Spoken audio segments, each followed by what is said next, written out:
This is Martin Giles of the Guildford Dragon News, and this morning I'm joined again by Louise Stead, the Chief Executive Officer at the Royal Surrey County Hospital. Good morning, Louise. Thank you for joining the Guildford Dragon. No, pleasure. Nice to see you again. And what I'd like to ask you about is how the Royal Surrey is continuing to cope with the extra demands placed on it by the coronavirus epidemic. So I can say we are coping really well. Our staff are, as ever, going above and beyond. We are working very closely with the community, which obviously we run those services as well, and we've increased the number of beds we've got at Hazelmere and Milford. We're rearranging our wards and making sure that we've got social distancing between all the beds. So that's led to a decrease in the number of beds we have at the moment, physical beds, to make sure that we're doing absolutely everything we can to keep the patients we have within our trust as safe as possible. So can you tell us, last time you were able to tell us how many virus cases you were dealing with? Are you able to say that today? No, I haven't got those exact numbers. I think, that all of these are being very carefully released, I suppose, nationally now, and they feed into Public Health England. So those exact numbers I haven't got for you today, Martin, I'm afraid. Okay. Now, the supply of PPE, personal protection equipment, has obviously continued to feature in the news. And this morning, it seems that the shipment actually wasn't fit for purpose. But what has been your experience at the Royal Surrey? Has any of the equipment had to be reused? Have any staff been left without the necessary equipment?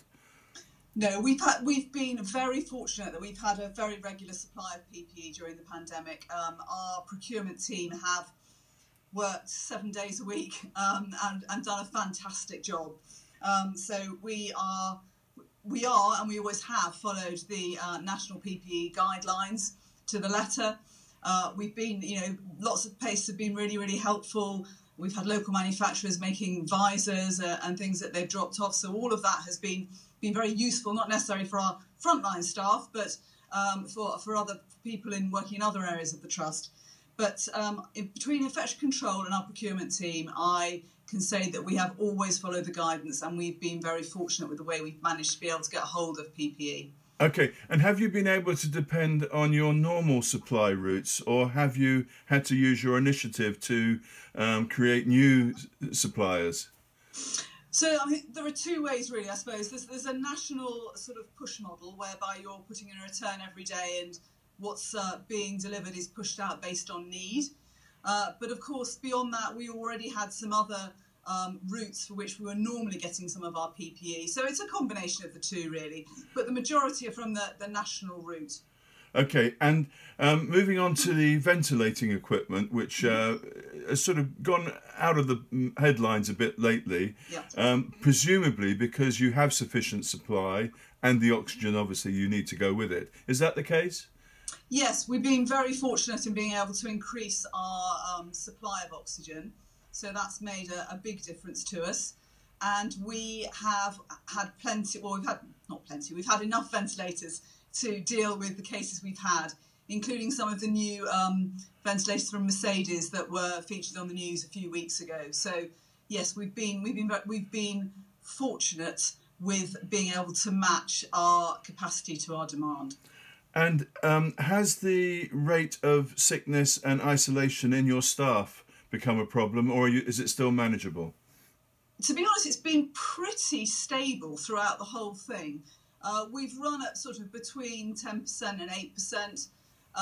Obviously, there are staff that are shielding for 12 weeks, as there are patients shielding for 12 weeks. So, but generally, we have managed, because obviously we've got fewer patients in our trust anyway.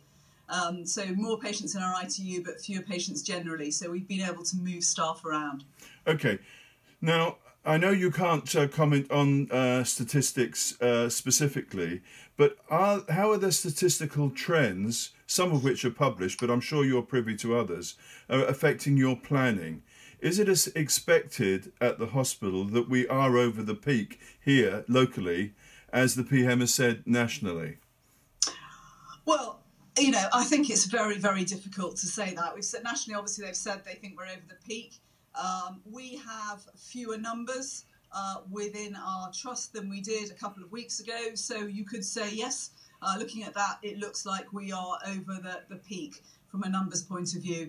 But it's very difficult just to be able to say that. I think we need a longer train, don't we, to be able to say that confidently. Okay, and I guess that everyone's wary, all of us are wary, that we think we've beaten this virus too early, and in fact we'll get a second wave of it.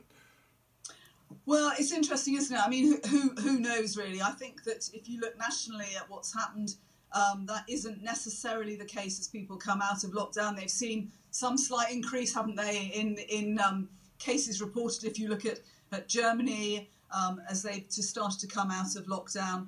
But I think people are being as mindful as they can that, you know, this may not be the end of it, and yes, there may be a second peak, but if we knew the answer to that, we'd be much cleverer than we are. Yeah, indeed. Everyone's breaking new ground on this, so I think that's understood everywhere.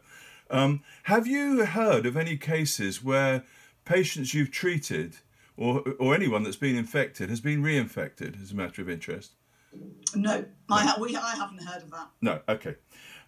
Right, now, before, in the last interview, you appealed for those with non-virus symptoms, in other words, you know, ordinary medical complaints and conditions, to keep attending the hospital as normal. Nationally, A&E attendance has been significantly down. I guess that's reflected at the Royal Surrey, you might be able to say. But are you still concerned that some symptoms that need attention, patients are being put off attending at the moment? Yeah, I think that's absolutely right nationally, Martin. We've seen about a 24% reduction in people coming to our ED department. I think that the message has got to be, if you're worried about a symptom, obviously go via your GP first, and they will be able to direct you to the right place. We've extended the hours that we've opened our MIU in Hazelmere, so if people are worried about coming to the main hospital site and they've got a minor injury, obviously that's the right place to go. And also, I think that lots of teams have been innovative about keeping people at home. We've got some drive-through facilities, so for mums who need to have their blood pressure checked, or, you know, would-be mums, so pregnant ladies, we've got a drive-through facility. So if you're worried about things, you don't necessarily have to come into the main hospital. And, you know, I think the first port of call has got to be, you know, ring your GPs who are open for business and will be able to point you in the right direction. Okay, you mentioned the drive-through facility. Mm-hmm. Are you talking about the one at Onslow Park and Ride, or is it another one? No, sorry. We've got a drive-through facility here on site where we are, for example, giving out some chemotherapy medications, where we're doing some checks for cardiac patients or for people, as I say, pregnant mums who need to have their blood pressure checked. So it's sort of outside our St Luke's facility, and it's obviously a booked. You ring up and people are able to see you if you've got a concern for those very distinct areas. Okay, so this is a drive-through facility, not for the coronavirus testing. No. Okay, no. Good. But that is at the Onslow Park and Ride. That is at the Onslow Park and Ride, but as I understand it, independent of the hospital. Correct, yes. Okay. And I think finally, I'd ask you, what is the best way now for us in the local population to support your work and your colleagues' work there in fighting the pandemic? So I think we have to just follow the national guidance, which is to stay at home, and just, if you've got concerns, to go via your GP. But the most important thing really is to continue the social distancing, and just stay at home. And look after yourself and the people you're living with. Okay, thank you. But what do you say about exercise? Because I read the other day that I think it was about 50% of people are bothering to exercise during this lockdown, which you can understand in a way because of the fear. But at the same time, we need to keep our health as strong as possible, don't we? I mean, well, I think everyone in hospital would always advocate exercise. I think as long as you follow the government guidance and, you know, go out once a day for up to an hour, then I think that's absolutely should be encouraged. And it's going to be a nice weekend. So hopefully some people who could go for a walk will go for a walk this weekend. Louise Stead, CEO at the Royal Surrey, thank you very much. And I hope you get some time this weekend as well. Thanks very much, Martin. Nice to see you. And you. Bye-bye.